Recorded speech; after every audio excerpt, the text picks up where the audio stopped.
DPR RI, kemudian Pak Wakil Menteri Agama, lalu ada dari Majelis Ulama Indonesia, Kiai Haji Abdullah Zaidi, kemudian duta-duta besar negara sahabat, beberapa pejabat eselon 1 dan 2 di Ditjen Bimas Islam, pimpinan Ormas Islam, para ahli ilmu falak atau astronomi baik dari UIN atau YIN, juga ada Ketua Lapan tadi yang datang, Lembaga Penerbangan dan Antariksa Nasional, ada perwakilan dari BMKG, Badan Meteorologi, Klimatologi dan Geofisika, juga dari Bursa Bandung ITB Bandung, ada juga dari Badan Informasi Geospasial dan Planetarium Jakarta, serta anggota tim unifikasi kalender Hijriah Kementerian Agama.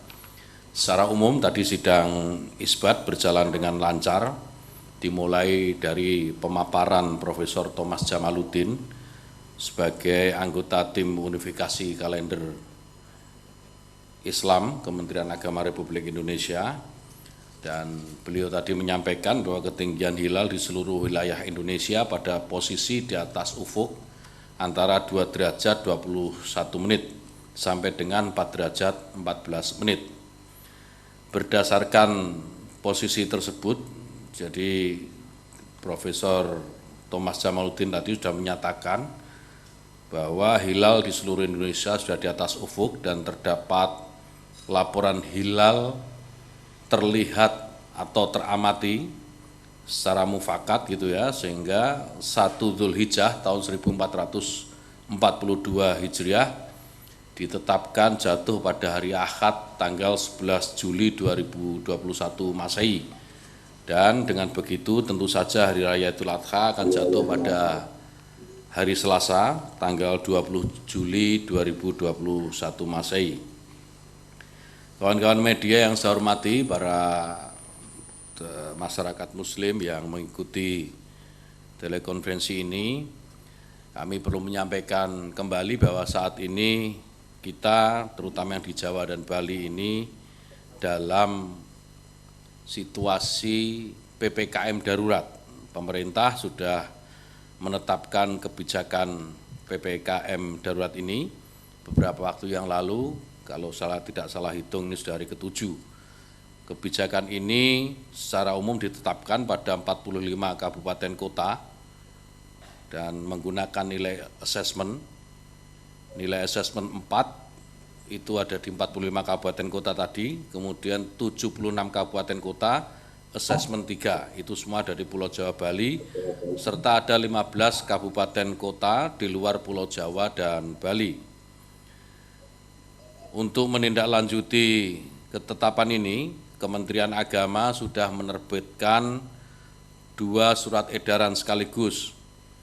Yang pertama, Surat Edaran Menteri Agama nomor 16 tahun 2021 tentang petunjuk teknis penyelenggaraan malam takbiran Idul Adha dan pelaksanaan kurban tahun 1442 Hijriah atau 2021 Masehi di luar pemberlakuan pembatasan kegiatan masyarakat atau PPKM darurat.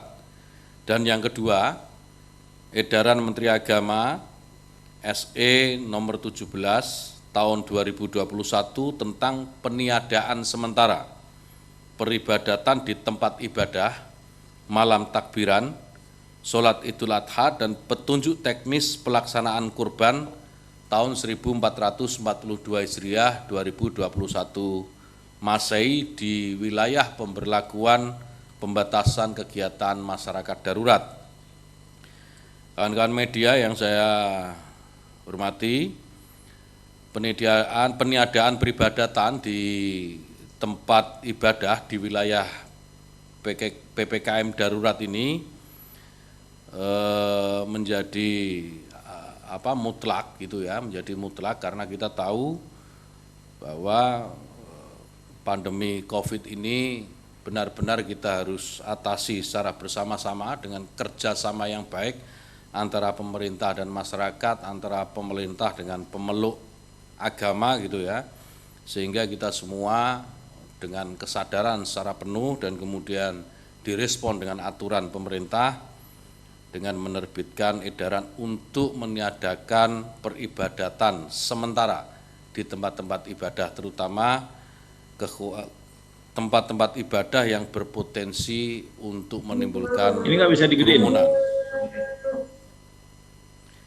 Di wilayah di luar PPKM darurat dan bukan termasuk zona merah dan zona oranye, peribadatan di tempat ibadah bisa dilakukan dengan memenuhi ketentuan yang sudah tercantum di Surat Edaran Menteri Agama nomor 16 tahun 2021. Nanti kita share ini soal surat edarannya. Kemudian terkait dengan peniadaan malam takbiran dan sholat Idul Adha di wilayah PPKM darurat, ini juga kami tiadakan. Jadi kami minta supaya takbiran dan sholat Idul Adha di wilayah PPKM darurat dilakukan di rumah masing-masing. Di wilayah di luar PPKM darurat dan bukan termasuk zona merah dan zona orange, malam takbiran dan sholat Idul Adha dapat dilakukan setelah memenuhi ketentuan sebagaimana dalam Surat Edaran Menteri Agama nomor 16 tahun 2021. Selain itu, kawan-kawan sekalian, kami juga mengatur tentang pelaksanaan penyembelihan hewan kurban. Kami berharap dan penyembelihan hewan kurban ini bisa dilangsungkan dalam 3 hari, yaitu tanggal 11, 12, dan 13 Dzulhijjah. Penyembelihan hewan kurban sebisanya untuk dilakukan di rumah potong hewan ruminansia, jadi rumah potong hewan gitu yang kita kenal. Jika rumah potong hewan ini mengalami keterbatasan gitu ya, penyembelihan hewan kurban bisa dilakukan di tempat lain sesuai dengan ketentuan Surat Edaran Menteri Agama nomor 17 tahun 2021, yaitu secara substansi saja saya sampaikan. Yang pertama, penyembelihan harus dilakukan di area yang luas dan memungkinkan untuk bisa dilakukan social distancing. Kemudian penyembelihan hanya diperbolehkan dihadiri oleh petugas penyembelih atau panitia kurban dan disaksikan oleh pihak yang berkorban. Jadi pembagian daging kurban juga dilakukan di tempat-tempat di mana warga berhak untuk menerima daging kurban ini. Artinya diantarkan, daging kurban ini diantarkan, tidak lagi seperti tahun-tahun sebelum ada pandemi itu, seringkali panitia kurban ini mengundang warga untuk datang membagi kupon gitu sehingga menimbulkan kerumunan. Untuk kurban tahun ini kita harapkan dengan sangat-sangat gitu ya, kita harapkan dengan sungguh-sungguh pembagian daging kurban ini disampaikan langsung ke tempat tinggal warga yang berhak.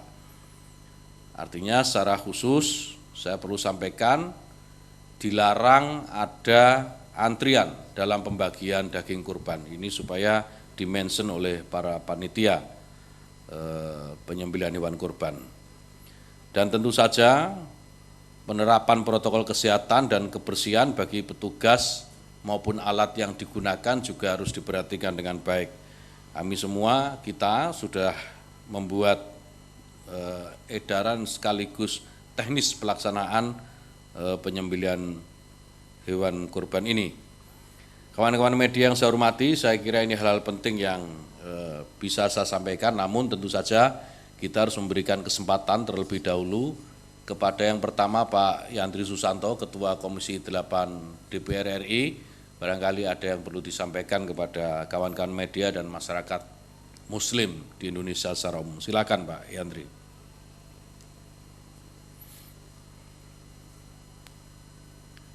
Ya, terima kasih Pak Menteri. Assalamualaikum warahmatullahi wabarakatuh.